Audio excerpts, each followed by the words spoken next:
నమస్తే. ఖమ్మం జిల్లాలో వెలుగుమట్ల ఇష్యూ రాష్ట్ర వ్యాప్తంగా కూడా ఒక చర్చనీయాంశమైనటువంటి అంశం. సో ముఖ్యంగా దాంట్లో కట్టుకున్నటువంటి ఇండ్లన్నీ కూడా ప్రభుత్వం అక్కడ ఉన్నటువంటి ముగ్గురు మంత్రులంతా కూడా కూల్చేసిళ్ళు. వాళ్ళందరినీ కూడా నిరాశ్రయులను చేసిళ్ళు. కొంతమందికి మాత్రమే ఇల్లు కట్టిస్తామని చెప్పేసి ఒక పత్రాలు ఇవ్వడం జరిగింది. దాని తర్వాత చేతులు దులిపేసుకోవడం జరిగింది. సో మా లాంటి వాళ్ళమంతా కూడా కూడు లేక మేము రోడ్ల మీద తిరుగుతున్నామంటూ ఇక్కడ ఉన్నటువంటి బాధితులు, వెలుగుమట్ల బాధితులంతా కూడా ఇలా హైదరాబాద్ లో ఉన్నటువంటి ధర్నా చౌక్ దగ్గరికి సిపిఐఎంఎల్ పార్టీ నేతృత్వంలో వాళ్ళందరూ కూడా ఇక్కడికి రావడం జరిగింది. వాళ్ళ పోరాటాన్ని ఉధృతం చేస్తామంటూ ప్రభుత్వానికి హెచ్చరిస్తా ఉన్నారు. సో మాట్లాడుతూ ఇక్కడ ఉన్నటువంటి బాధితులతో, ఏంటిదమ్మా మీకు ఇల్లు ఇవ్వడం జరిగిందా, పత్రం ఏమన్నా ఇవ్వడం జరిగిందా మీకు? అప్పుడు ప్రభుత్వం కూడా కొంతమంది 800 మందికి 900 మందికి ఇచ్చింది కదా. 800 900 మందికి వీలేదు, 312 మందికే ఇచ్చారు. 100 మందికి ఏమో బయట మీ ఇంద్రమ్మల ఇల్లులు కట్టించుకోండి మీ ఊర్లో మీరు అని అన్నారు. కొంతమంది 400 మంది దాకా ఇల్లు లేదు. అయితే ఇక దయచేసి కోరుకునేది ఏంటంటే, ఇక ఆడ పంచనామా చేసినప్పుడు ఎన్ని వేల మంది లిస్ట్ వచ్చిందో అంత మందికైనా న్యాయంగా ఇవ్వాలని కోరుకుంటున్నాం. మాకైతే న్యాయం జరగలేదు. మేము గత 8 సంవత్సరాల నుంచి అక్కడ ఉంటున్నాం. మేము చాలా బాధపడ్డాం. రైతు కూలి చేసుకొని బతుకుతున్నాం. ఆడ ఇప్పుడు సిటీలో వాళ్ళు గుడిసెలన్నీ కూలగొట్టిన కాడ నుంచి 2 నెలల నుంచి మేము బయట కిరాయికి కట్టుకోలేక, మళ్ళీ ఇటు రోజు మాకు న్యాయం జరగాలని మీటింగ్ కు వస్తున్నాం కదా, అటు కిరాయి ఇల్లు కట్టుకోలేక మేము చాలా ఇబ్బంది పడుతున్నాం. సడన్ గా ఎన్నేళ్ల పాటు మీరు అక్కడే ఉన్నారు? మీరు 8,000 ఇల్లులు ఉన్నాం మేము. అప్పుడు 8,000 ఇల్లులు ఉన్నాం మేము కూలగొట్టేటప్పుడు. ఎక్కడ మీది అసలు? మీ ప్రాపర్ ఎక్కడ? మాది పాలెం సార్. అంటే మీరు అంతా కూడా అర్హులు కాదు, వాళ్ళకు వాళ్ళ ఊర్లలో జాగాలు ఉన్నాయి, ఇండ్లు ఉన్నాయి, వాళ్ళంతా కూడా అర్హులు కాదు అని చెప్పేసి ప్రభుత్వం చెప్తుంది కదా. అర్హులు కాదు అని అతను అనుకోవటం కాదు. మా ఆధార్ కార్డు చూసి అయినా మాకు ఇవ్వాలి. ఏదైనా మాకు ఏళ్ళు కొద్దిగా ఉంటే తీసేయవచ్చు, కానీ అతనికి ఉన్నట్టు ఏళ్ళు కొద్దిగా మాకు లేవు. అతనికి కోట్ల కొద్దిగా ఉన్నట్టు డబ్బులు మాకు లేవు. మేము ఇప్పుడు 2 నెలలు అవుతుంది. ఇప్పుడు 2 నెలల నుంచి మేము అటు కిరాయి కట్టుకోలేక ఇటు న్యాయం కావాలి, మాకు గుడిసెలు కావాలి. మేము అన్యాయమైన మేము రోడ్డు మీద తిరుగుతున్నామని ఇప్పుడు 2 నెలల నుంచి రోడ్డు మీదనే తిరుగుతున్నాం. మేము ఎక్కడ ఉంటున్నారు మీరు అంతా కూడా? అవన్నీ కూల్చేసిన తర్వాత ఫ్యామిలీ అంతా, మీ పిల్లలు కిరాయి రూమ్లలో ఖమ్మంలో ఉంటున్నాం మేము. కిరాయి ఎలుగుమట్ల కూలగొట్టి ఎలుగుమట్ల అప్పుడు ఉన్న బుధాన్ కాలనీ ఉండేటప్పుడు ఆ కాలనీలో వండుకుంటా మేము రైతు కూలి చేసుకొని బతికేటోళ్ళం మేము అప్పుడు. ఇప్పుడు ఆ కూలీ కూడా వెళ్ళట్లేదు. ఇటు మీటింగ్ల కోసం న్యాయం జరగాలని ఇటు తిరుగుతున్నాం మేము. అటు కిరాయి కట్టుకోలేక బయట పనికి పోలేక మేము చాలా ఇబ్బంది పడుతున్నాం. సడన్ గా ఇల్లులు అయితే కూల్చేశారు. దయచేసి కోరుకునేది అయితే ఒక్కటే, అక్కడ కూలుగొట్టిన ప్రజలందరికీ పంచనామా చేసిన లిస్టులు ఉంటాయి. ఆ లిస్టు ప్రకారంగా చూసి అయినా అందరికీ న్యాయం చేయాలని కోరుకుంటున్నాం. మీరేం చెప్పదలుచుకున్నారు? మీరు ఎన్నేళ్ళ బట్టి ఉంటా ఉన్నారు అక్కడ?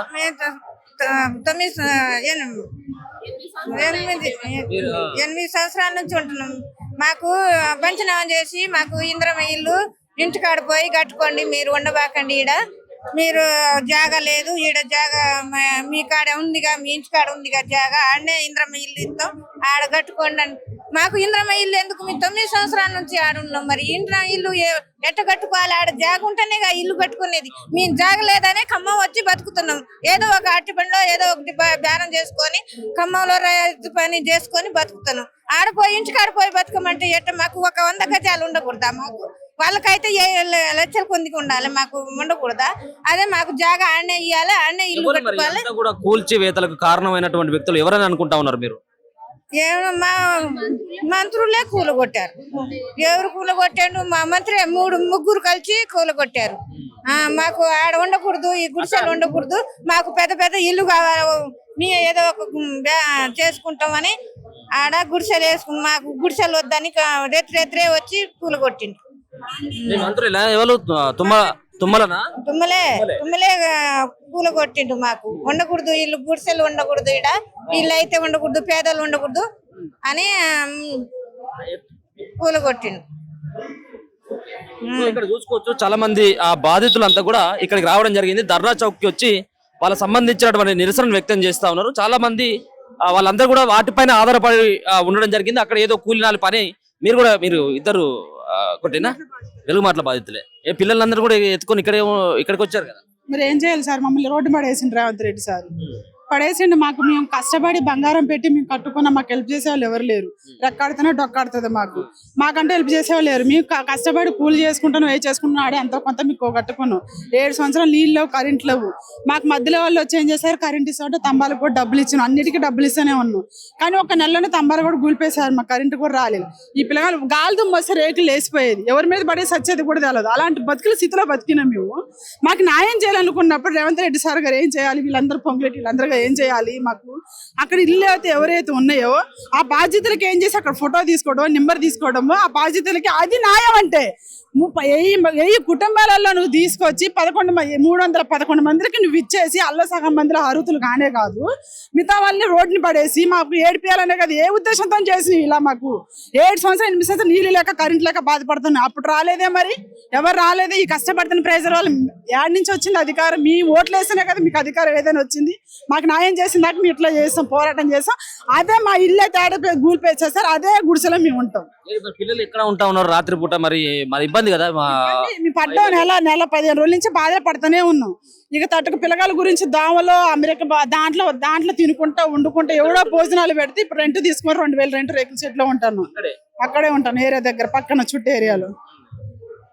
ఇంకా అది సార్ మాకు న్యాయం చేయాలని కోరుకుంటున్నాం.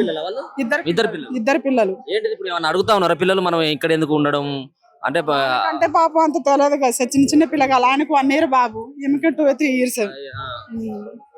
ఆ పిల్లగాళ్ళు పట్టుకొని కూడా రేకులు లేసిపోతున్నా కూడా అందరూ రేటొక్కలు ఊరేంటి తీసుకొని పోమంటే మాదంత స్థితి కాదు. రెక్కాడితేనే మాకు డొక్కాడుతుంది. కానీ ఆడే సచిన బతికిన ఆడే ఉంటామని ఆడే ఉన్నాను. తర్వాత ఇప్పుడు రెంట్కే ఉంటా ఉన్నారు కదా మీరు, సో అక్కడికి పోయి ఏమన్నా చూసి వస్తున్నారా మీ కూలిపోయినటువంటి ఇల్లు? బాధ అనిపిస్తుంది కదా, అన్నిసార్లు ఇప్పుడు ఆ ఇల్లు కట్టుకొని రేకుల సెట్ లో కరెంటు లేకుండా నీళ్ళు లేకుండా ఎంత బాధ అనిపిస్తుంది. ఒక నెల ఉంటేనే స్నేహం మర్చిపోలేము. ఆ కొనుక్కున్న బంగారం పెట్టి సార్ మాకు ఎవరు హెల్ప్ చేయాలి, మేము బంగారం పెట్టి కొనుక్కున్నాం తెలుసా, ఇప్పటికి వడ్డీ కట్టుకుంటూనే వస్తాం. ఎంత బాధ అనిపిస్తుంది అది. మరి ఇప్పుడు అదే అయ్యో మా ఇల్లు కూలిపేసేసారని నాకు గుట్ట మీద పోయినా ఇప్పుడు ఏరే పోతూనే ఉంటే ఏడుపు వస్తుంది, బాధ అనిపిస్తుంది సార్. మాకు ఏ న్యాయం చేస్తారా, ఏం చేస్తారు? ఇంతవరకు మీకు ఇస్తాం, మిగతా వాళ్ళకి ఇస్తాం, మరి ఈ ఇల్లులు ఇస్తాం మేము, మరి అర్హతలకే ఇస్తామని ఇంతవరకు ఏం మాట ఎవరు చెప్పట్లేదు సార్. మరి ఏం చేయాలో మాకేం అర్థం కావట్లేదు. మాకు ఒకంటే న్యాయం జరగాలి కంపల్సరీ. ఆ రేవంత్ రెడ్డి సారే న్యాయం చేస్తారో ఎవరేం చేస్తారో మాకు తెలియదు. మాకు కంపల్సరీ మా ఇల్లు మాకు కావాలి. అక్కడ ఉన్నటువంటి 3 మంత్రులు కూడా మాట్లాడుతున్నారు, ఇల్లు కూలిపోయినటువంటి వాళ్ళకు అర్హులైనటువంటి వాళ్ళకు కూడా మేము ప్రభుత్వం న్యాయం చేసింది, అంతమందిని ఎంపిక చేసినామంటే ప్రభుత్వం వాళ్ళ పక్షాన ఉంది అని చెప్పేసి మాట్లాడుతాం. వాళ్ళ పక్షాన ఏం లేదు కదా సార్, మాకేం న్యాయం చేయలేదు. 311 మంది ఆ గుట్టలో ఉన్నారా? ఆ గుట్ట మీద ఎవరు లేరు కదా సార్. 1000 మంది కుటుంబాలు కొంచెం మంది ఇప్పుడు టోకెన్స్ పట్టాలు ఇచ్చారు, అసలు వాళ్ళకి కూడా రాలేదు. ఆ పట్టాలు టోకెన్స్ వచ్చిన వాళ్ళు సగం మంది ఎంక్వైరీ చేసి సగం మంది కూడా ఉన్నారు. మాకేం న్యాయం చేయలేదు. ఆయన చేస్తే న్యాయం చేయాలనుకుంటే అందరికీ న్యాయం చేయమను సార్. 311 మంది అలా అర్హతలు కాదు. మాకు ఇచ్చిన తర్వాతకి వాళ్ళకి మేము కష్టపడి కట్టుకున్నాం సార్, ఎక్కడికి పక్కనకి కట్టుకున్నాం మేము సార్. వాళ్ళకి అంత దయ ఉంటే వాళ్ళకి ఇల్లు లేని వాళ్ళకి వాళ్ళు ఇచ్చుకుంటే పర్లేదు, మేము వద్దని మేము అడ్డుపడం కదా సార్. మా ఇల్లు మా దౌర్జన్యాలు మమ్మల్ని ఎట్టేసి మమ్మల్ని రోడ్ నుంచి పిల్లగాలు పట్టుకొని ఎడుతుంటే మాకెంత బాధ అనిపిస్తుంది సార్. మాకు న్యాయం చేసిన దాకా మేము ఆడే పోరాడతాం. ప్లస్ మా రేట్లు మేము వేసుకొని అదే షెడ్యూలో ఉంటాం సార్. మా ప్లేస్ లో మేము రాణిస్తున్నారు ఇప్పుడు ఏమైనా పోలీసు వాళ్ళు కానీ అక్కడ ఉండట్లేదు. అంటే మామూలు ఖాళీ ప్లేస్ లో ఎవరు ఉండట్లేదు ఇప్పుడు. అప్పుడు అమ్మటే ఒక 2 రోజుల వారంలోనే 1 week లోనే తంబాలు వేసారు, కరెంట్లు అవి పొట్టారు, ప్లేట్ నెంబర్లో వేసారు. కానీ మాకు బాధ అనిపిస్తుంది కదా సార్. మాకు ఇవ్వకపోతే మాకు కావాలని మేము కోరుకుంటాను. కంపల్సరీ మాకు వచ్చిన దాకా మేము అక్కడే ఉంటాం, మేము అదే రేకులు వేసుకుని ఉంటాం మేము. చెప్పమ్మా, ఇప్పుడు ఇల్లు కూలగొట్టిన తర్వాత ఏడు ఉంటా ఉన్నారు, అక్కడి నుంచి వెళ్ళిపోయిలా లేకపోతే అక్కడే మన అంబేద్కర్ భవనంలో 16 రోజులు ఉన్నామండి. ఉన్న తర్వాత 300 మందికి ఇచ్చారు. మొత్తం 1000 ఇళ్ళ దాకా ఉన్నాయి అక్కడ. చిన్న రేకులు వేసుకున్న ఇల్లు కట్టుకున్న అందరూ 1000 మంది ఉన్నారు. ఆ తీసేసిన తర్వాత 16 రోజులు మన అంబేద్కర్ భవనంలో ఉంచిన తర్వాత అందులో 300 మందికి ఇచ్చారు స్థలాలు. 300 మందికి కూడా 200 మంది అక్కడ అరుగుదారులు, బయట 100 మంది ఉన్నారు. మరి కూల్ చేసిన 1000 ఇండ్ల తర్వాత నువ్వు 300 మంది ఇచ్చి మరి మిగతా వాళ్ళు ఏమైపోవాలని మేము డిమాండ్ చేసినప్పుడు అడిగినప్పుడు మీకు 2వ లిస్టులో వస్తాయి, 2వ లిస్ట్ ఉందని చెప్పారు. ఇంత మటుకు 2వ లిస్ట్ రాలేదు. ఇప్పుడు ఇల్లులు కొలగొట్టి 50 రోజులైంది. మేము కిరాయిలు కట్టుకోలేక కిరాయి ఇళ్ళల్లో ఉంటే వాళ్ళు కిరాయి కట్టకపోతే ఖాళీ చేయమని అంటున్నారు వాళ్ళు. అది మాది ఇందులో ఉంది, ఇది మాది కాదు. మాది ఎన్నేళ్ళు అవుతుంది మీరు ఆడ కట్టుకొని? 8 సంవత్సరాలు దాడి 9వ సంవత్సరం. 9 సంవత్సరాల్లో కూడా ఎవరికి రాని చూపెడదా, ఎవరికి రాని ఇబ్బంది మనోళ్ళకి ఎందుకు వచ్చింది? ఎందుకు ఇలాంటి మాటలు ఈ ప్రభుత్వంలో మాకు చాలా బాధ అవుతుంది. మీరు ఏమన్నా అనుకోండి, ఎందుకంటే ఇది మా ఇల్లు చూడండి, ఇది మా ఇల్లు, రేకులు ఇల్లే. నా పేరే రాలేదు మళ్ళీ లిస్ట్. పంచనామా ఉంది, పేరు రాపిచ్చిన కూలగొట్టేప్పుడు అక్కడే ఉన్నా, నా పేరు రాలేదు లిస్ట్. మరి నేనేమనాలి చెప్పండి? అంటే మీరు అంతా కూడా ఎవరైతే పేరు రాలేదో వాళ్ళు అర్హులు కాదు, వాళ్ళకు ఊర్లలో జాగాలు ఉన్నాయి, భూములు ఉన్నాయి, ఇండ్లు కూడా ఉన్నాయి అని చెప్పేసి మాట్లాడుతున్నారు. అసలు మాకేముంది సార్, మా ఆధార్ కార్డు కొట్టండి, మేము అక్కడ ఉన్నాం, నాకు ఆడపిల్ల ఉంది. ఇక మా ఆయన గారు కూడా కొంచెం కూలి పని చేసుకుంటాం కాబట్టి మేము, మా అమ్మ వాళ్ళ ఆడపిల్ల ఉందని చెప్పేసి ఒక 50 గజాలు కాలువలో కొనిచ్చారండి మాకు. అది ఏమైందంటే కాలువకి రోడ్డుకి కార్బన్ బిట్టు 20 గజాలు పోయింది, 30 గజాలు ఉంది. ఈ 30 గజాల్లో నేను ఇల్లు ఎట్ట కట్టుకోవాలి చెప్పండి మీరు ఒకసారి? ఏమైతుంది? ఇల్లు 30 గజాలు నువ్వు కారు పెట్టుకునే పార్కింగ్ మంద ఉండదు, అది అసలు లెక్కలోదేనా? సో ఇదంతా కూడా మీ కుటుంబాలు, మీ పిల్లలు అంతా కూడా రోడ్డు మీద పడడానికి ప్రధానమైనటువంటి కారణం ఎవరని చెప్పేసి అనుకుంటా ఉన్నారు? ప్రధానమైన కారణం అంటే మన కళ్ళ ముందు కనబడుతూనే ఉంది కదా. ఇన్ని 2-3 ప్రభుత్వాలు వచ్చినా ఇప్పుడు 10 సంవత్సరాల మంచి ఈ రానిది నీకే ఈ ఆలోచన వచ్చిందంటే వాళ్ళనే అంటారు, మరి ఎవరు? అదే నాకు బాధ అవుతుంది. ఇప్పుడు అసలు ఇందిరమ్మ ప్రభుత్వంలో ఈ అన్యాయం జరగకూడదు. ఇందిరమ్మ ప్రభుత్వంలో పేదోడు ఉండొద్దు, ఇల్లు లేనోడు ఉండకూడదు. అసలు నా చిన్నప్పటి నుంచి నేను నిన్న మాట ఇది, మేము ఇందిరమ్మ ప్రభుత్వంలో మనకి ఇల్లు లేని వాళ్ళు ఉండరు, మనకు అంత మంచి జరిగిద్ది అని మేమందరం ఓట్లేసి గెలిపించుకుంటే, మీరు పేదోళ్ళ మీనే టార్గెట్ పెట్టి పేదోళ్ళు ఉన్న ఇల్లుని తీసేస్తే మేము ఎక్కడికి పోవాలి? ఎవరిని సహాయం అడగాలి చెప్పండి? మీరు అధికార పార్టీ, మేము ఓటేసి గెలిపించుకున్న మీరే ఇట్లా చేస్తే మేము ఎవరిని అడగాలి? సరే చేసిరు, తెలిసి తెలియక జరిగింది, అయిపోయింది. కూల్ చేసిన 1000 మందిలో నువ్వు 300 మందిలో 200 మంది అక్కడ వాళ్ళు ఉండి బయట 100 మంది వచ్చారు, మరి మిగతా వాళ్ళు ఎడిపోవాలి 700 మంది? మాకు లేకనే కదా, మేము 9-10 సంవత్సరాల నుంచి అక్కడ ఉంది, మాకు లేకనే ఉంటే మేమెందుకు కరెంటు లేకుండా పాములలో తేళ్లలో గిది కింద పిల్లల్ని తీసుకొని మేము వాళ్ళ చదువుకి ఇబ్బంది అయినా దీపాలు పెట్టి చదివించుకొని మేము ఇంత ఏమిటి చేస్తాం? మేము ఉన్నోళ్ళం అయితే మేమన్నీ ఎందుకు ఏమిటి చేస్తాం చెప్పండి? మా పిల్లల్ని కూడా ఇబ్బంది పెట్టుకుంటాం. మేము కష్టపడేది వాళ్ళ కోసమే కదా. అందుకే తెలిసి తెలియక జరిగింది ఏదో జరిగిపోయిందండి. ఇప్పటికైనా ఈ 50 రోజుల్లో మేము ఖమ్మంలో న్యాయం జరగక హైదరాబాద్ దాకా వచ్చినాం. ఇప్పుడైనా కూలగొట్టిన 1000 మందికి మీరు 100 గజాల స్థలం ఇచ్చి అక్కడే ఇల్లు కట్టియాలని మేము మిమ్మల్ని దండం పెట్టి వేడుకుంటున్నాం. ఇక ఇంత మించి మేము చెప్పేది మేము చెప్పకూడదు, మీరు వినకూడదు కూడా. ఇప్పుడు కోపంలో ఉన్నారు, కడుపు మండి ఉన్నారు, పిల్లలతో రోడ్డు మీద కాలదంటే ఈ ఎండలో అన్నం లేక నీళ్లు లేక బాధలో ఒక మాట అంటారు. మీరు అవన్నీ పట్టించుకోవద్దు, ఎవరి బాధ మీకు తెలుసు కాబట్టి ఈ పేదలను గుర్తించి మీరు ఇందిరమ్మ రాజ్యంలో ఇల్లు లేని వాడు ఉండొద్దు. మంత్రులు ఏమంటా ఉన్నారమ్మా కలిసి మళ్ళీ అంతా కూడా కూలగొట్టినాక పట్టాలు కొంతమందికి ఇచ్చిన తర్వాత ఇచ్చాక కూడా మేము కలిసినామండి. వాళ్ళు ఏమంటే 2వ లిస్ట్ వస్తుంది, 2వ లిస్ట్ ఇంకెప్పుడు వస్తుంది? 2వ లిస్ట్ చెప్పండి. 50 రోజులు అయిన తర్వాత కూడా 2వ లిస్ట్ ఇంకెప్పుడు వస్తుంది? మేము కిరాయిలు కట్టుకునే స్తోమత వాళ్ళు మమ్మల్ని ఖాళీ చేయమంటే మేము ఎక్కడ ఉండాలి చెప్పండి? మీరే మేము ఎక్కడ ఉండాలి? ఈ రోడ్డు మీద పోయి ఉండమా మా పిల్లల్ని వేసుకొని? మేము ఇబ్బంది పట్టగాక మా పిల్లల్ని కూడా ఇబ్బంది పెట్టామా రోడ్డు మీద? ఇక ఇంతకి మించిన అన్యాయం ఎక్కడ ఉంటది? అసలు ఈ మన కాంగ్రెస్ వచ్చిన తర్వాత ఇంత అన్యాయం జరుగుతుంటే నేను అసలు సహించలేకపోతున్నాను అనమాట. అది ఎంత మంచి పేరుంది ఇందిరమ్మకి, అసలు అంత మంచి పేరుని మీరు తీసేసి ఈ పేదోళ్ళ జోలికి వచ్చి పేదోళ్ళ ఇల్లులు కూలగొట్టి పేదోళ్ళ కన్నీళ్ళకి మీరు ఇందిరమ్మ అక్కురాలు కావడం అసలు నాకు ఇష్టం లేదు అన్నమాట. ఇది మా చిన్నప్పటి నుంచి నేను చూసిన ప్రభుత్వం ఈ సంవత్సరం జరిగినంత అన్యాయం ఎప్పుడు లేదు. ఈ 37 సంవత్సరాలలో నేను చూశాక ఇదే ఫస్ట్ ఇందిరమ్మ ప్రభుత్వంలో అన్యాయం జరగడం. మీరు దయచేసి ఇందిరమ్మకున్న మంచి పేరు తీసేయకుండా అక్కడ ఉన్న 1000 మంది ప్రజలకి నువ్వు ఇల్లు కట్టియాలి కంపల్సరీ. అందరు నష్టపోయి ఉన్నారు, ఇల్లు కట్టుకునే స్తోమతి కూడా మాకు లేదు. 100 గజాల స్థలం అక్కడే ఇచ్చి మాకు అక్కడే ఇల్లు కట్టియాలి. మాకు మా పిల్లలకి మేమందరం మీకు రుణపడి ఉంటాం. మాకు అన్యాయం జరిగినా మీరు మాకు కట్టించాలి. మేము కట్టుకునే స్తోమతి మాకు లేదు, మేము కట్టుకోలేము, ఇక సంపాదించలేము కూడా. ఈ వచ్చే 300-400 ఈ కేజీ ఇంత రేటు గల కూరగాయలు, ఒక నూనె ప్యాకెట్ 200 రూపాయలు. మేమేం పెట్టి సంపాదించాలి? ఇంకా మా పిల్లలు ఎట్లా పోషించుకోవాలి? మేమేం సంపాదించాలి? కిరాయిలు ఏం పెట్టి కట్టాలి? అందుకే దయచేసి మీకు దండం పెట్టి మేము కోరుకునేది ఒకటే, తీసేసిన 1000 మందికి 100 గజాల స్థలం ఇచ్చి అక్కడే ఇల్లు కట్టించి మీ చేతులతోనే అక్కడ ఓపెనింగ్ చేయాలి ఇల్లు. ఇక మేము కోరుకునేది ఇదే. ఇప్పటికే చాలా లేట్ అయింది, ఇంకా లేట్ చేసి మమ్మల్ని ఇబ్బంది పట్టి పేదోళ్ళ కన్నీటికి ఇందిరమ్మని మాత్రం ఇబ్బంది పెట్టింది. ఇదే మీరు ఎన్ని ఏళ్ళ నుంచి అక్కడ ఇల్లు కట్టుకుని ఉన్నారమ్మా? మేము 13-14 సంవత్సరాలు అక్కడనే ఉంటున్నాం సార్, అక్కడే ఉంటున్నాం. మాకు ఫస్ట్ రేకులు సెట్ వేసుకున్నాం, తర్వాత రేకులతోటే కొంచెం సిమెంట్ పిల్లలు ఇట్లా పెట్టుకొని 2 రూములు కట్టుకున్నాం. అది సడన్ గా వీళ్ళు తెల్లవారుజామున వచ్చారు, మాకేమి చెప్పకుండా అక్కడే ఉన్నాం సార్, అక్కడే ఉన్నాం. కూల్ చేస్తా ఉంటే ఆగండి మా సామాన్లన్నీ తీసుకుంటాం, మా పిల్లల పుస్తకాలు ఇట్లలో అన్నీ ఉన్నాయి తీసుకుంటాం అంటే వాళ్ళు తీస్తారులేండి అన్నారు. వాళ్ళు కొన్ని ఏంటి గ్యాస్ మొద్దు, కొంచెం పెద్ద సామాన్లు, గ్యాస్ మొద్దు, మంచం అలాంటి బయట పెట్టారు. కతిమి అన్ని అందులోనే ఉన్నాయి, తీసుకొనివ్వండి, ఆ రేకులన్న పై రేకులన్న ఇప్పుకుంటామంటే మాకు అవకాశం కూడా ఇవ్వకుండా మొత్తం అంతా కూలగొట్టేశారు. మాకు ఎటువంటి అవకాశం ఇవ్వలేదు. మేము కరెంట్ లేకున్నా నీళ్లు లేకున్నా మాకెంత ఇబ్బందులు ఉన్నా మేము అక్కడే ఉండి ఇన్ని సంవత్సరాల నుంచి అక్కడే ఉన్నాం. సడన్ గా వచ్చారు, ఇల్లు మొత్తం కూలగొట్టేసిర్రు. ఇప్పుడు 2 నెలల నుంచి మేము రోడ్ల మీదనే తిరుగుతున్నాం. మాకు అన్నం లేవు, నీళ్లు లేవు, స్నానాలు సరిగ్గా లేవు, పిల్లల చదువు లేదు. మేము కూలి చేసుకుంటేనే బతికేటోళ్ళం సార్, లేకపోతే మాకు ఇంట్లోకి కూడా వెళ్ళని పరిస్థితి. మాకు కొంతమంది ఇప్పుడు 311 మందికి ఏమో అక్కడ ఇచ్చారు సార్. ఖతీమా వాళ్ళకి 750 మందికి ఎంక్వైరీ అయినప్పుడు మీరు సర్వే చేసినప్పుడు అందరికీ సమానంగా ఇయ్యలేదు. కొంతమందికి ఊర్లలో ఇందిరమ్మ ఇల్లు కట్టుకోమంటారు. ఆడ బతుకు తెరువు లేకనే వచ్చి సిటీలో బతుకుతారు. నువ్వు 15-20 సంవత్సరాల నుండి ఇక్కడ ఉన్నప్పుడు నువ్వు ఆడ గుంట స్థలంలో పోయి ఇల్లు కట్టుకోండి, ఆడ ఇల్లు కట్టేస్తారు. ఆడుండి ఏం చేస్తారు సార్? మళ్ళీ ఇక్కడికి రావాల్సిన వాళ్ళు అక్కడైనా కిరాయి కట్టుకొని ఉండాలి కదా సార్. ఆ స్తోమత లేకనే కదా వాళ్ళు అన్న వాళ్ళు ఉన్నది అంటే పోయి ఆడ మేము ఇల్లు మా ఓపుకున్న దాన్ని మేము పెట్టి కట్టుకున్నాం. ఇప్పుడు 5-6 లక్షలు పెట్టి అప్పు చేసి కొన్ని కూడబెట్టుకొని డబ్బులు పెట్టి కట్టుకున్నాం. అప్పే తీరలేదు సార్ మాది. అప్పు తీర ముందుకే మా ఇల్లు కూలిపోయింది. ఇప్పుడు ఆ ఇల్లు మళ్ళీ కట్టుకోగలమా సార్? మేము అలాంటి పేదలను కట్టుకోగలమా సార్? మేము నెలకు వస్తే 200-300 కూలి వస్తుంది సార్. మాకు ఆడవాళ్ళు కష్టపడితే 200-300 కూలితో మేము ఎప్పుడు కట్టుకోవాలి సార్ ఆ ఇల్లు? అయినా సరే మళ్ళీ మాకంటూ ఏమి ఇయ్యలేదు.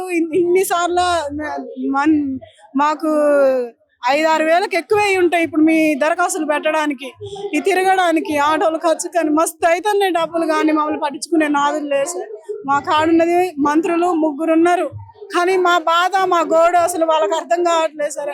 ఏ ఆఫీస్ కంటే ఆఫీస్కి పోతున్నా, ఎంఆర్ ఆఫీస్కి పోయినా, కలెక్టర్ ఆఫీస్కి పోయినా, ఎక్కడికి రమ్మంటే అక్కడికి పోయి అప్లికేషన్లు పెడతానే ఉన్నా. ఏంది సార్ మా పరిస్థితి అంటే పెట్టండి అమ్మా వస్తాయి అంటారు కానీ మీకు పలానా రోజు ఇస్తామనేది అయితే లేదు సార్. తిరుగుతూనే ఉన్నా, అట్లయినా మాకు న్యాయం జరగట్లేదని హైదరాబాద్ ఇక్కడ వరకు కూడా వచ్చినాయి సార్. ఇకనైనా మాకు ఈ మంత్రులు, ముఖ్యమంత్రి గారు మాకు సాయం చేసి మాకు మా స్థలం మాకు ఇప్పించి ఆ ఇందిరమ్మ ఇల్లు ఇచ్చి మాకు నష్టపరిహారం కట్టించాలని మేము కోరుకుంటున్నాం సార్. అది కూల్చిన తర్వాత, మీ ఇల్లు కూల్చిన తర్వాత అక్కడికి పోయి మళ్ళీ ఏమైనా చూసేటువంటి ప్రయత్నం చేసిందా? చూసినాను సార్, కానీ ఏమీ లేదు సార్. శూన్యం మొత్తం. ఏం లేదు అసలు. మా ఇల్లు దాఖలాలు కూడా లేవు అక్కడ. మేము 13 సంవత్సరాల పాటు దాంట్లోనే ఉన్నారు పిల్లలతో. చాలా ఏడ్చినాం సార్ ఆ ఇల్లు చూసి. ఎంత కష్టపడి కట్టుకున్నాం సార్ మేము ఆ ఇల్లు. ఒక్కసారి ఆలోచించండి. ఉన్న వాళ్ళకి అది పెద్ద లెక్క కాకపోవచ్చేమో కానీ మా కష్టార్జితం సార్ అది. మేము రూపాయి కూడేసిన కట్టుకున్న ఇల్లు సార్ అది. మా కళ్ళ ముంగట మా ఇల్లు పోయి అసలు అక్కడ ఏమీ లేదు, శూన్యం అయిపోయింది. మా స్థలమా ఇది అన్నట్లు అయిపోయింది. ఆడ అన్ని సంవత్సరాలు మేము ఎంతో కష్టపడిన ఇల్లు ఆడ ఏం లేకుండా పోయేసరికి తట్టుకోలేకపోయినా సార్ మేము వెళ్ళి. ఇప్పుడు ఆ ప్రదేశం మాదేనా అన్నట్టు అయిపోయింది సార్. మేము ఉన్నదో లేదో తినుకుంటూ అక్కడే ఉన్నాం. ఒకరి ఇంట్లో వెళ్ళకుండా ఒకరికి ఒక కుటుంబం లాగా ఉన్నాం సార్. అక్కడ ఉన్నలో మొత్తం అందరం అట్లే ఉన్నాం. ఆడ అసలు ఆ ప్రదేశం చూడగానే మా ఇల్లు అంటూ ఏది ఇక్కడ అన్నంత తట్టుకోలేకపోయినా సార్. మస్తు బాధపడ్డాం వాడికి వెళ్ళి. మీ పిల్లలు ఎప్పుడన్నా అడిగినా మిమ్మల్ని ఏమన్నా ఇది ఏది మన ఇల్లు ఏది అని చెప్పేసి అడుగుతారు కదా సార్ మా పిల్లలు. అమ్మ అసలు మన ఇల్లు అంటూ ఇక్కడ మనదే కాదు, మా బజార్ వాళ్ళదైనా మాదైనా ఏందమ్మా మనదంటూ ఇక్కడ ఏం లేకుండా పోయింది, ఇట్లా అయిపోయింది ఏందమ్మా అని చెప్పి వాళ్ళు కూడా బాధపడ్డారు సార్. పిల్లలు అక్కడ చదువుకున్న వాళ్ళు కదా సార్, ఎట్లా ఉంటుంది? ఏం లేకుండా చేశారు ఏందమ్మా మనకంటూ ఇల్లులు ఇచ్చి ఇప్పటికైనా కొంచెం మా భవిష్యత్తు కన్నా వాళ్ళు ఇట్లా మార్గదర్శకంగా ఉండాలి. కానీ వాళ్ళు కూలగొట్టి మనల్ని ఇట్లా రోడ్ల పాలు చేశారు అని చెప్పి మా పిల్లలు కూడా కొంచెం పెద్ద పిల్లలు మమ్మల్ని అడుగుతున్నారు సార్. మా ఇల్లులు పోవడం వల్ల చాలా బాధపడుతున్నాం. కూడా కారణం ఏమని అనుకుంటాం? ప్రభుత్వం యొక్క నిర్లక్ష్యం అనుకోవచ్చు. ఆ 3 మంత్రుల యొక్క కన్ను మీరు వేసుకున్నటువంటి గుడిసెల మీద పడి మిమ్మల్ని అన్యాయం చేసిందని చెప్పేసి అనుకుంటాం. అది మాకైతే తెలియదు సార్. అది ఎలాంటిది ఏంటి అనేది తెలియదు. కానీ మాకు కావాల్సింది ఏంది 100 గజాల స్థలం. మాకు అక్కడ ఇల్లు కట్టించాలి. అంతే. అది ఎంత రేట్ ఉంటుంది, ఎట్లుంటది, అక్కడ ఏముంటది అనేది మాకు తెలియదు. అది ఎంత రేట్ల కన్నా పోనీ అది కొనేది కాదు, మేము అమ్మేది కాదు. మేము చచ్చిపోయేంత కాలం మాకు, మా తర్వాత మా పిల్లలకి అంతే. అది మేము అమ్ముకునేటోళ్ళం కాదు, కొనేటోళ్ళం. మాకు అంత స్తోమతలు కూడా లేవు. మాకు అక్కడ ఇల్లు కట్టిస్తే చాలు. మా స్థలం మాకు ఇచ్చేసి ఇల్లు కట్టిస్తే వాళ్ళు ఏ విధంగా అనుకున్నారు, ఎట్లా అనుకున్నారు అనేది మాకు తెలియదు సార్. మాకు తెలిసిందైతే ఇది. మాకు మా ఇల్లు స్థలం మాకు ఇచ్చేసి మాకు ఆ ఇల్లు కట్టించేసి మాకు జరిగిన నష్టపరిహారం ఇప్పిస్తే చాలు సార్. ఒక పక్కన ఏదైతే వెలుగు మాటలలో ఒక కన్నీళ్లు తెప్పించేటువంటి దృశ్యం మనందరికి ముంగట ఇంకా కూడా కదలాడుతూనే ఉంది. సో వెలుగు మాటలో ఉన్నటువంటి ఇళ్లను కూల్చిన తర్వాత ఇగో ఈ తల్లి యొక్క పిల్లలే ఆ ఇంట్లో ఉన్నటువంటి పుస్తకాలను ఏరుకుంటూ వాళ్ళకి సంబంధించినటువంటి బుక్స్ అన్ని కూడా ఎక్కడ పోయినాయి అని చెప్పేసి ఆ శిథిలాలన్నిటి కూడా తొలగించుకొని వాళ్ళ బుక్స్ తీసుకున్నటువంటి ఆ విజువల్స్ కానీ ఆ ఫోటోలు కానీ నిజంగా చాలా బాధాకరమైనటువంటి ఆ సన్నివేశాలు చూడడం జరిగింది. ఈ తల్లే ఏంటిదక్క మీకు వచ్చిందా ఇల్లు? మాకు రాలేదన్న. మాకు ఇల్లు రాలేదు. ఎందుకని? మీకు 3 పిల్లలు. మాకు 3 పిల్లగాళ్ళు. నాకు ఇల్లు రాలే. ఏమంటా ఉన్నారు మరి అడిగితే? ఏమని అంటున్నారు, మేము పంచనామా చేపించుకున్నారు. ఆ రోజు పంచనామా రాపించుకున్నారు నాతోని, కానీ పంచనామా రేపించుకున్నారు కానీ పంచనామా చదివేటప్పుడు నా పేరు రాలేదు. ఇప్పుడు నేను కిరాయికి ఉంటున్నా, నా ఉండే ఇల్లు 5,000, నేను ఏం పెట్టి కట్టాలి? చేస్తే నేను ఒక్కదానికి కష్టం చేయటం, వచ్చేటప్పుడు వచ్చి మాతో చెప్పియలేదు, ఇల్లు ఖాళీ చేసేటప్పుడు మాకు ఎలాంటి నోటీస్ ఇవ్వలేదు. మేము ఎక్కడ ధర్నా చేద్దామంటే మమ్మల్ని ధర్నాకి ముందు పడనీయట్లేదు. వస్తున్నారు, ఏమైనా పోలీస్ స్టేషన్ అంటున్నారు, మీద పడుతున్నారు పోలీసు వాళ్ళు. మేము ఏం చేయాలనుకుంటున్నారు, ఏం చేయాలదలుచుకుంటున్నారు అర్థం కావట్లేదు. మాకు ఇల్లు కావాలి. ఏమంటారు మంత్రులు అంతా ఏమంటారు? మంత్రులు ఏమంటున్నారు, అసలైన అర్హులకి మేము ఇచ్చినాం అయ్యి అని మాట్లాడుతున్నారు. అసలైన అర్హులకి మేము ఇచ్చినాం అని అంటున్నారు, కానీ అక్కడ ఉన్నది మా అర్హులు ముందు 100 మంది, మిగతా అందరి వాళ్ళనే మంత్రులు సంబంధించిన వాళ్ళనే పెట్టుకున్నారు, అసలు వాళ్ళు కాదు. ఏంది మరి మీ పిల్లలు ఏడుంటా ఉన్నారు, మీరు ఏడుంటా ఉన్నారు? మరి పిల్లగాళ్ళు ఇంటికాడే ఉంటున్నా. ఇప్పుడు 1.5 అయింది, మా పిల్లగాడు బడికి పోక ఇప్పుడు ఎగ్జామ్స్ దగ్గరకు వచ్చినాయి. ఇప్పుడు నేను స్కూల్లో వేయాలంటే ఏం పెట్టేయాలి, ఏం అర్థం కావట్లేదు. ఇప్పుడు ఈ ఎగ్జామ్స్ చదివితేనే కదా నెక్స్ట్ ఇయర్కి ఏం చదవడానికి అవుతుంది. ఇప్పుడు నా పిల్లగాళ్ళు కాలవట్లో ఉంటున్నారు, కాలంలో పోతున్నారు. మొన్న కవితక్క వచ్చిన రోజు నా పిల్లగాళ్ళు కాలంలో ఉన్నారు. ఒక 5 నిమిషాలు నేను ఇంటికి పోతే నా 3 పిల్లగాళ్ళు చనిపోదును. వాళ్ళు ఇంటికాడ ఉండేటోళ్ళు కాదు, చేసేటోళ్ళు కాదు. నేను బయటికి పోతే వెళ్ళేది కాదు. నేను ఇటు ధర్నాలకని, అటని ఇటని, ఎంఆర్ ఆఫీసులని అన్ని చుట్టూ తిరుగుతున్నాను. ఆస్తులు ఉన్నాయి మరి మీ అత్తగారి? నాకు ఏ ఆస్తి లేదు, నాకు ఏ ఆస్తి లేదు. అంటున్నారు కదా వాళ్ళ ఊర్లలో పుట్టింట్లో అత్తగారింటి దగ్గర ఉన్నాయి. నన్ను ఎంక్వైరీ చేయడానికి కూడా రాలే. నన్ను అప్పుడు ఇల్లు కొలేటప్పుడు నా పేరు రాసుకున్నారు, అన్ని చేసుకున్నారు. వాళ్ళు తింటుంటే కూడా నా పిల్లగాలు తిన్నారు గుంజుకొని. అలాంటిది ఇవన్నీ తెలిసినా కూడా మరి నా పేరు చదివేటప్పుడు నా పేరు రాలే. ఇప్పుడు నాకు ఇల్లు కావాలి. ఇప్పుడు ఏమంటా ఉన్నారు మరి? నాకు ఎందుకు రాలేదు సార్, మరి నాకు ఆస్తి లేదు, లేకపోతే పిల్లలు 3 ఉన్నారు, నేను అర్హులు కాదా అని చెప్పేసి అడిగినప్పుడు ఏమంటా ఉన్నారు అధికారులు? వాళ్ళు అడగడానికి ఎక్కడ వస్తున్నారు? వాళ్ళు కలెక్టర్ ఆఫీస్ మేము పోయాను, వాళ్ళు మమ్మల్ని గదిలో కలవట్లేదు. వస్తాయి అని మాట్లాడుతున్నారు. ఇప్పుడు 1.5 అవుతుంది, ఏ వస్తాయని కూడా కనిపించట్లేదు, వచ్చే మార్గం కూడా తెలవట్లేదు. దానికోసం ఇవాళ మేము హైదరాబాద్కి వచ్చినాం. నిన్న బయలుదేరి వచ్చేటప్పుడు కూడా వాళ్ళు కాపలా కాసి రానియకుండా చేశారు. కానీ మేము ఎట్లా అట్లా తీసుకొని మేము ఊరికి వచ్చినాం. పొద్దున్న నుంచి తిండి తీరాలి ఏమీ లేదు. మేము ఇల్లు గుళ్ళు కంచి సరైన నిద్ర కూడా పోలేదు. పిల్లల పరిస్థితి మరి? పిల్లలు ఎక్కడ పడుకుంటున్నారు, ఎక్కడ ఉంటున్నారు? పిల్లలంతా ఇంటికాడే ఉంటున్నారు. రెంట్ తీసుకున్నాను, 5,000 రెంట్. అవి ఇంకా తేగలపల్లి బ్రిడ్జి దగ్గర రెంట్ తీసుకుంటున్నా. 5,000 కట్టడానికి నా చేతిలో డబ్బులు కూడా లేవు. ఇప్పుడు ఈ నెల వాళ్ళు ఫోన్ల మీద ఫోన్లు చేస్తూ ఉన్నారు, డబ్బులు కట్టండి రెంట్. వాళ్ళు ఫోన్ల మీద ఫోన్లు చేస్తున్నారు. ఇప్పుడు నేను పోయి ఎలా కట్టాను? 5,000 ఎక్కడి నుంచి తీసుకొచ్చి కట్టాను? ఎన్ని అవుతుందమ్మా నువ్వు అక్కడ ఉండబట్టి? వెలుగు మాట్లాడు. 8 సంవత్సరాలు అవుతుంది సార్. 8 సంవత్సరాల నుంచి నేను ఉంటున్నా. 8 సంవత్సరాల నుంచి ఉంటున్నా నేను. మా వల్ల ఎవరు ఆ లైన్ లో ఉన్న వాళ్ళకి ఎవరికి రాలేదు. చాలా మంది వరకు ఉన్నారు లేనోళ్ళు. 100 మందికి ఇచ్చి మిగతా వాళ్ళకి అందరికి ఇచ్చిన అంటే అది ఎట్లా కుదురుతుంది సార్?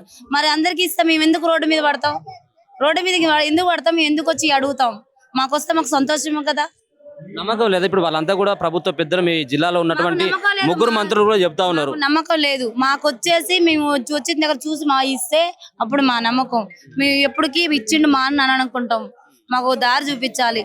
మా సామాన్లన్నీ పోయినాయి, మాకు దారి చూపిస్తే అదొక న్యాయం చేసినట్టుగా అవుతుంది. ఇదే మేము కోరుకుంటున్నాం.